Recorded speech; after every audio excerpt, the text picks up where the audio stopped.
नमस्कार, आप देख रहे हैं हिंद लाइव। मैं हूं निहारिका सिंह। बिहार सरकार ने राज्य में निवेश बढ़ाने, बंद पड़ी चीनी मिलों को दोबारा चालू करने और गन्ना किसानों की आय बढ़ाने के उद्देश्य से एक बड़ा फैसला लिया है।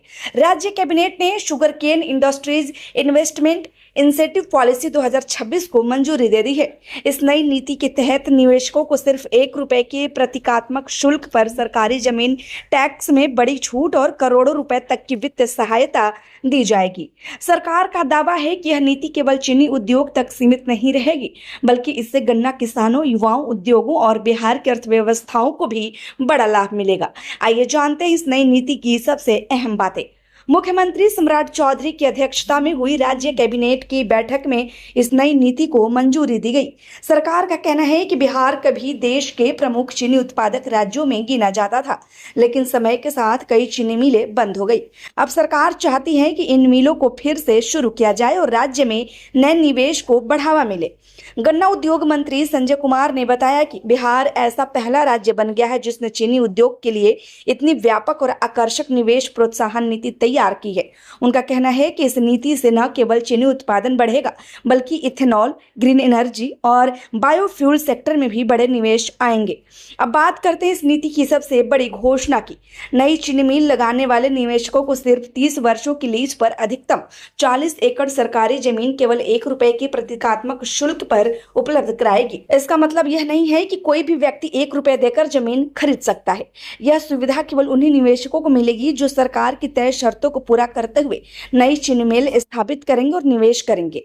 इसके अलावा यदि कोई निवेशक चीनी मिल लगाने के लिए निजी जमीन खरीदता है तो उस जमीन पर लगने वाली रजिस्ट्रेशन फीस और स्टाम्प ड्यूटी की पूरी राशि सरकार वापस करेगी। चीनी उद्योग लगाने की शुरुआती लागत को कम करने की कोशिश की गई है। सरकार ने टैक्स में भी बड़ी राहत देने का फैसला किया है। नई नीति के तहत चीनी उत्पादन पर लगने वाले स्टेट जीएसटी यानी SGST की 100% प्रतिपूर्ति 5 वर्षों तक की जाएगी। इससे उद्योगों को शुरुआती वर्षों में आर्थिक राहत मिलेगी और निवेश करना अधिक आकर्षक बनेगा। यही नहीं, सरकार ने प्रत्यक्ष वित्तीय सहायता का भी बड़ा प्रावधान किया है। यदि कोई निवेशक 5000 TCD यानी प्रतिदिन 5000 टन गन्ना पेराई क्षमता वाली नई चीनी मिल स्थापित करता है तो उसे अधिकतम 100 करोड़ रुपए तक का अनुदान दिया जाएगा। लगाने पर अधिकतम 70 करोड़ रुपए तक की सहायता मिलेगी। सरकार ने पहले से संचालित चीनी मिलों को भी इस योजना में शामिल किया है। यदि कोई पुरानी मिल अपनी उत्पादन क्षमता बढ़ाती है या आधुनिक तकनीक अपनाती है तो उसे भी सरकारी सहायता और प्रोत्साहन मिलेगा। नई नीति की एक और बड़ी खासियत यह है कि इसका लाभ केवल चीनी मिलों तक सीमित नहीं रहेगा। सरकार डिस्टिलरी, इथेनॉल उत्पादन इकाइयों, बिजली उत्पादन परियोजनाओं और कंप्रेस्ड बायोगैस यानी CBG प्लांट को भी प्रोत्साहन देगी।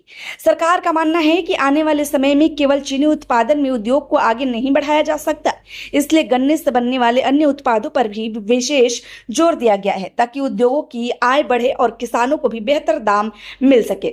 इसी सोच के तहत सरकार ने मॉडर्न शुगर कॉम्प्लेक्स की नई अवधारणा पेश की है।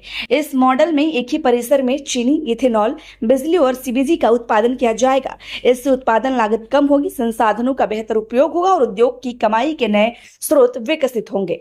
सरकार का मानना है कि इस नीति से गन्ना किसानों को सबसे बड़ा लाभ मिलेगा।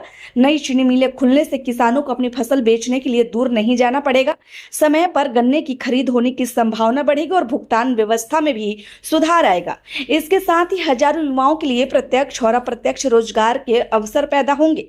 नई मिलों के निर्माण, संचालन, परिवहन, रखरखाव और सहायक उद्योगों में भी बड़ी संख्या में नौकरियां मिलने की उम्मीद जताई जा रही है। फिलहाल इतना ही। बिहार की राजनीति, विकास, रोजगार और हर बड़ी खबर की सबसे सटीक जानकारी के लिए देखते रहिए हिंद लाइव। खबर अच्छी लगी हो तो लाइक करें, कृपया चैनल को सब्सक्राइब करना ना भूलें। धन्यवाद।